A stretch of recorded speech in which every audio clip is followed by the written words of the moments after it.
let's go over 2 quick ways that you can improve your sales process over the phone. So if you've had some struggles lately with closing jobs over the phone when it comes to junk removal, or you're just interested in some ways that you could possibly improve your closing rate, check this video out. So one of the things I've noticed that happens a lot of times on calls is either a lack of confidence or a lack of assumption of sale, right? So I went through pretty heavily this week on sales calls reviews with some of our clients. And these were 2 key areas that I touched on probably the most this week. So what do I mean by that? Well, when it comes to assuming the sale, this is meant to be the process in the sales call where you talk about the time that you have available in your schedule. And the way that you go about presenting that is you're assuming that the customer is going to book. So you're not asking, you're assuming. So a good example of that would be, I have availability today between 2 to 4, and I can get you on the schedule now. Does that work for you?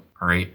So you're assuming that they want to book with you. You're not asking, does 120 work for you? You're not asking if $140 is a good price or as if it's within their budget. You're literally saying, based on the information you were given, you're either going to go and do an on-site estimate. Perhaps you gave a price. You said that'll cover our minimum charge, which is 120. I'm available here and here. You're taking that next step and assuming that that price or that estimate or whatever you offered works for them. And this is a great tactic in sales because that confidence show in the way that you present yourself into that next step is how you're able to either not get the objection at all or simply overcome it before it even comes up. All right. And then the other parts of the process will play out. So you might get a response from a customer where you say, based on what you told me, that falls under our minimum charge of 140. I'm available today and I can actually come by and take care of that for you between 4 to 6. Does that work for you? And maybe they come back and say, 140, that's a little expensive. That's more than I anticipated. Now that's where you get into your objection handling, right?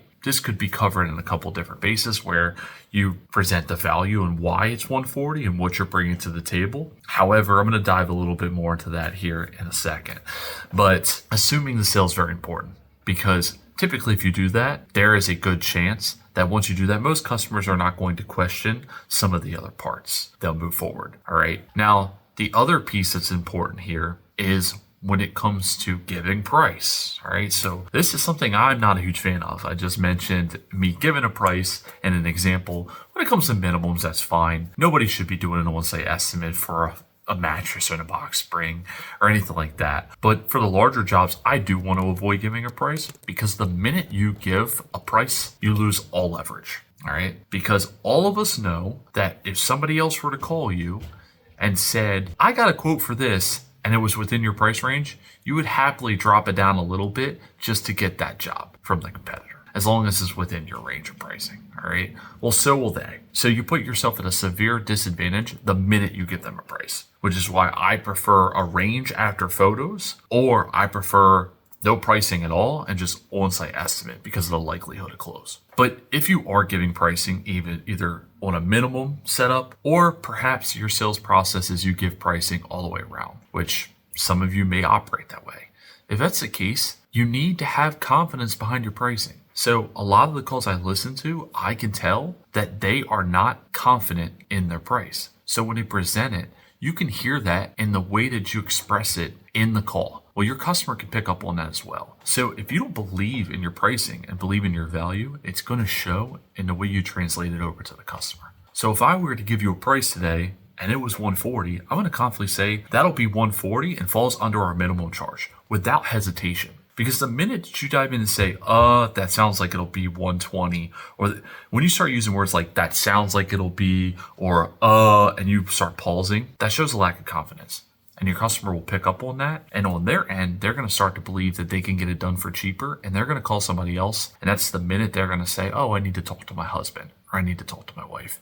And you know they'll never call you again. So that's very important, those 2 things. Assuming the sale, which means getting them on the schedule. Do everything in your power to get them to make a commitment, even if it's a small one, because it's going to increase your likelihood of the sale. So you're assuming that they want to book and making sure that your availability matches theirs. And then also confidence in price. Sounds like a no-brainer, but I guarantee most of you watching right now present your price in a way that isn't as confident as you think. You need to, if you're going to give them a price, you need to have a tonality that expresses that you're confident in your value and what you're providing in that price. And every single one of you should, because you're all working very hard. You have to cover marketing. If you have marketing expenses, you have to cover your fuel, your labor, your dump fees. That's a drop in the bucket for these people. All right.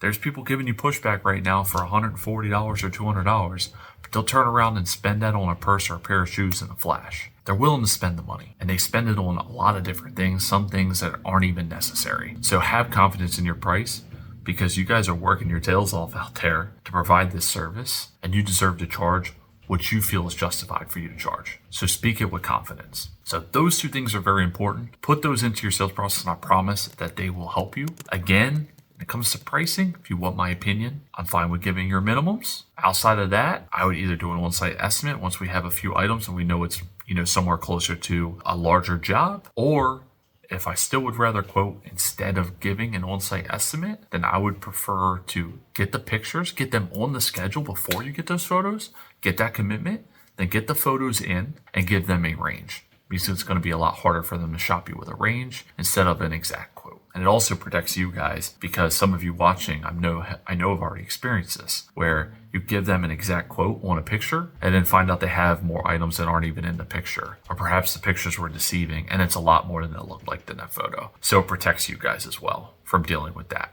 And you can translate that to the customer when you go about the way that you operate and why you want to do an on-site estimate, why it's important, and present it in a way that is protecting them. So a good way would say, you would say to the customer, hey, I'm going to come by tomorrow, 10 to 12, because I want to get a look at these items in person to make sure that my quote is spot on and accurate, because I know pictures can be deceiving and I do need to see how much space this takes up in the truck. So present it in a way that's good for them, not necessarily just for you. That way they can understand why that's part of your process and why you do it. So I hope this helps you guys. I try and go over sales pretty often. If you have any questions, leave them in the comments. I'd be happy to dive into them. But assume the sale, and on top of that, quote confidently. Have confidence in your price and make sure that's presented on your calls. Hope this helped you guys. Thanks for watching.